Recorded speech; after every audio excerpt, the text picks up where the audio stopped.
Breeders' Cup action on Friday continues with the Breeders' Cup Juvenile Fillies, and it is a good one. The best way to play it through NYRA Head on over to NYRABets.com. If you're not a member, use promo code CUP25, free $25 bet, and we'll match up at $200 of your initial deposit.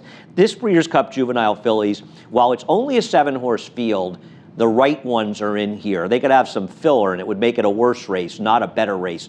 This is as strong a group as I can remember in many years in the Breeders' Cup Juvenile Fillies.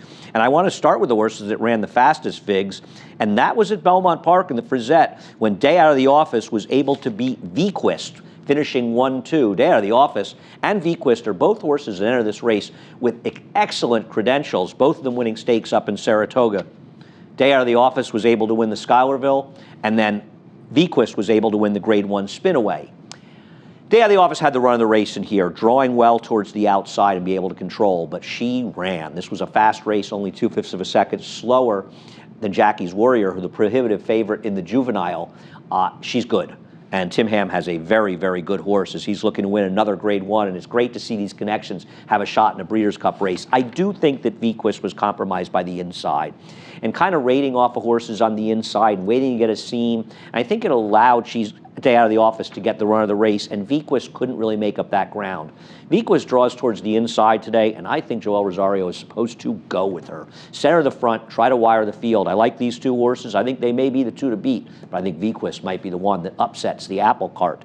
But there are very good horses coming from Keeneland, and I realize, guys, why I screwed this up, because I went to the wrong video, but you guys were able to adapt for me, and I appreciate it. So let's look at the horse that ran at Keeneland, and that's Simply Ravishing. And Crazy Beautiful is going to appear in a couple of these videos. Crazy Beautiful finished second at both Keeneland and Churchill Downs behind players in here.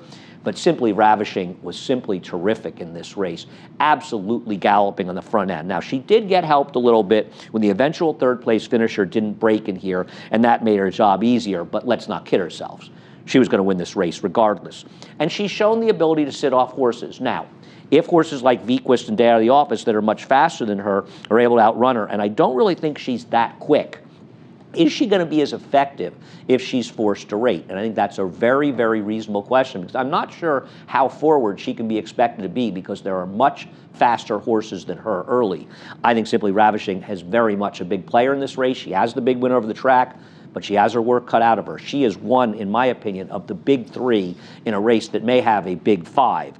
Princess Noor is a very, very interesting discussion horse, because she was made the morning line favorite for this race. And here she is completing her 3-for-3 record with a easy victory in the Chandelier out at Santa Anita.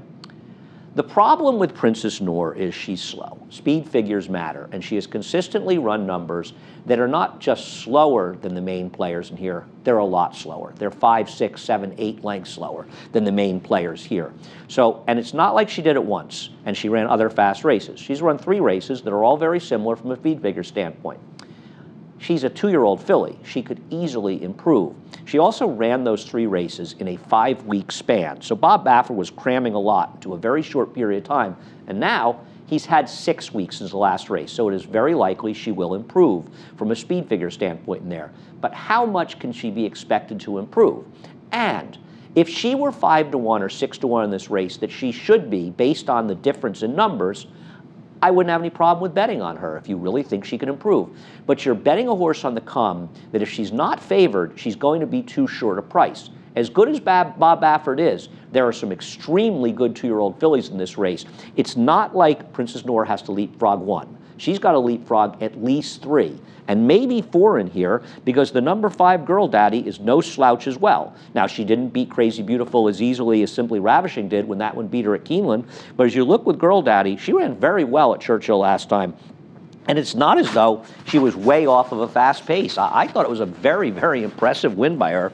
And I think she is a really up-and-coming horse for Dale Romans, and she's had even more time, 2 months. Will the 2 months be too long coming into this race? Or can she take another step forward? I would not be dismissive of Girl Daddy.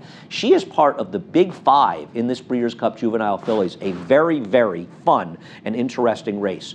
For me as a bettor, if a horse like Princess Noor is going to be favored, yet she's way too slow, I have to bet against her. I'm not going to be shocked when she improves for Bob Baffert and wins. He might be the greatest dirt trainer of all time. But she's going to have to beat some very good fillies, and she will not be a price that I can take. I'm putting the number 2, Vequist on Trop. I would love to see Joel Rosario try to wire the field. Putting the number 3, Day Out of the Office, second.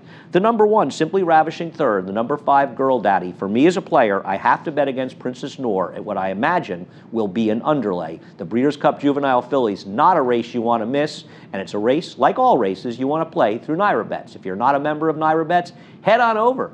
NYRABets.com. Use the promo code CUP25. We'll give you a free $25 bet, and we'll give you a $200 bonus, up to $200, a match of your initial deposit. Best of luck.